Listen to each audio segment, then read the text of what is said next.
Okay, there's your sunrise. It really didn't show anything earlier till it popped out from behind the clouds. Kind of like the rest of y'all, they say it's going to get colder. Of course, what I've been told so far is basically we're going to be down to about 24 degrees Fahrenheit with the high of like 30 to 32. Of course, then I keep in mind, well, that's for Portland or Hillsboro, and Portland's always off. And yeah, depending on what it is in Hillsboro, I mean, that's 10 miles away. Sometimes we're warmer, sometimes we're colder. So, like I've said before in a lot of videos, I don't worry about turning the cow water or even the 2-year-olds there where that one's drinking. I don't worry about turning that off until we're going to be down around 26. Because if they say 26, we'll be about 24, 22. Then it is froze. And so I guess I got to pay attention to the temperatures. Cow there with her tail going. When I was standing out here in the manure, I mean in the slop, shutting the gate over here. I only see one of them right now. See if we can zoom in here. Oh, they're both there.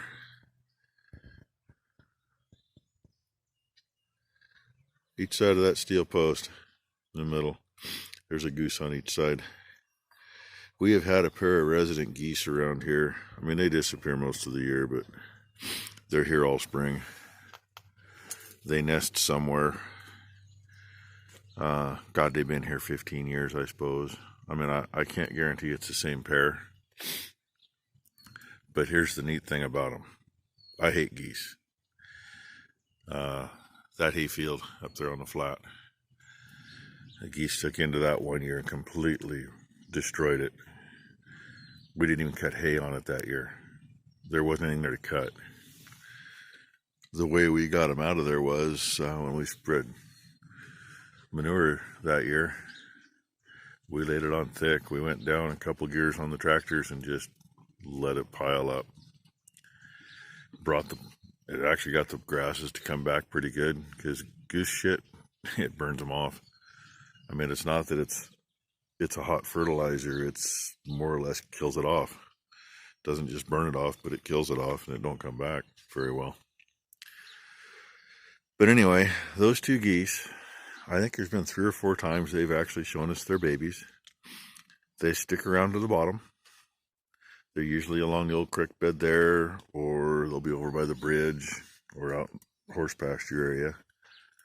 The one year over toward the horse pasture, I think they had a dozen babies. And they showed them to us a few times. Sometimes there might be, the most I've seen is 6 together, and I figure, okay, well, they got last year's babies with them, because they stick to the same areas, and they don't cause a problem. And when a big flock of geese goes over, they raise holy hell, and they will go up and chase them off. In fact, they've watched me when they haven't gotten them to leave. They've watched me go out with the shotgun and haze them out. And, you know, they get a little flustered at me and yell at me, and I just tell them, hey, you guys are fine. I'm not picking on you. These guys are being a-holes. I don't want them here. And they'll settle back down. Sounds like somebody's horny. Somebody honking their horn. So anyway, I just thought I'd tell you, if you do happen to see any of the geese in the videos, that's why. It's just the 2. And they keep everybody else out. I'm good with that. And we do have a lot of duckies that come in.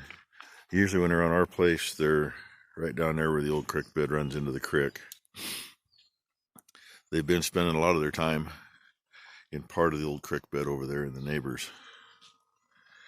And I got a feeling that may be one reason the coyotes are getting in closer, because there ain't no place for those poor duckies to not know they're coming, you know, get away from them, whatever.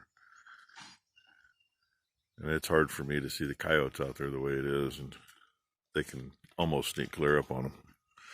So I'm really surprised they're staying out there. But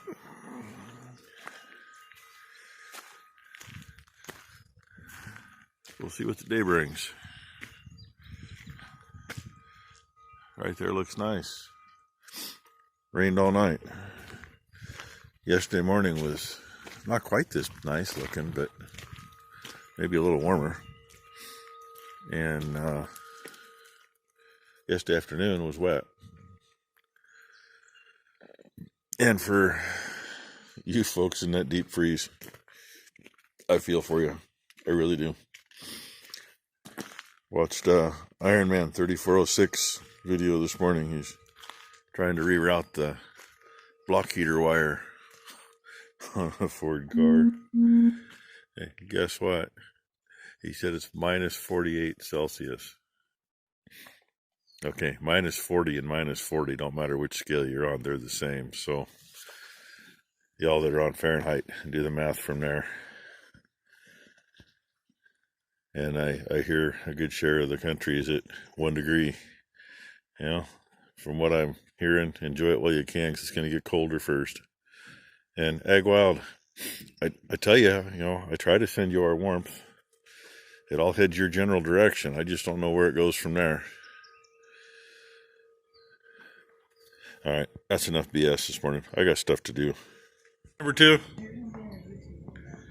You're going to see an ass and a shirt on YouTube. Oh, yeah, and feet. That's one of number 1's co-workers. They're working on getting that oil pressure sending unit out.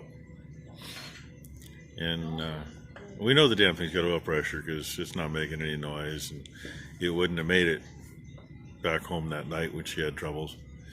But, it's kind of nice to see the gauge move. So we're going to do what Greasy Paws said. Get in there and, well, they're doing it. I'm sitting here watching. I'm watching with having fun. They're going to pull the screen out and put it back in and see if we have oil pressure. Well, see if the gauge works. In the meantime, I got my plate made. And if you remember, I told you that the bolt holes in the piece on the steering column, those 2 lined up, the other 2 did not. Well, that one went just fine. This other one caught. Spun that around, tore the pad off my ring finger. Luckily, it laid right back in place nicely. And is now bandaged up good. A little ice to keep it from killing me. Yeah. Somebody says, go get some ibuprofen. I said, I don't want some bitch to bleed. So she says, oh, is there an ice pack in the freezer? Yep, we had one out here. So. And you weren't thinking about ice either, so. Yeah, I didn't think about ice. Actually, I was kind of starting to think about ice, but, there's a whiskey bottle in the fridge too. So, yeah, I'm going to hold that a little differently. I'm not sure what tore my pad off, but I just know it did it. Right dead center. I've never torn it there. I've torn the whole thing off before. And see my fingerprints. Oh, well. Anyway, I'm taking a break from finishing that other hole.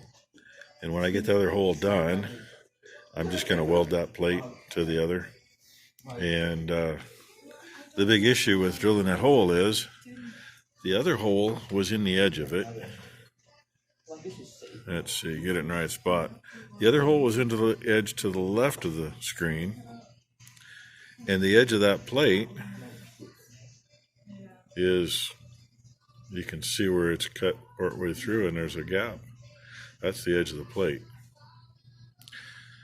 So I'll just weld it on there and probably put a washer over that and call it good. It ain't gonna go nowhere once it's in place. In the meantime, yeah, I'm not gonna work on it for a little bit. Damn, you let kids play with stuff. What do you think about that cam bearing? Doesn't that look beautiful? Well, camshaft, I should say. And top half of the cover's all laid out. Appears that the oiler's plugged going across there. Isn't that nice? That's not the reason it's in here, though, but that's a good enough reason. So it looks like we're buying some parts.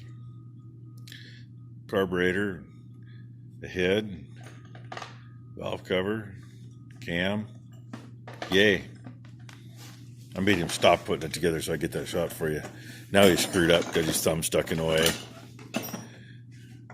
Yeah, that's Tanner, by the way.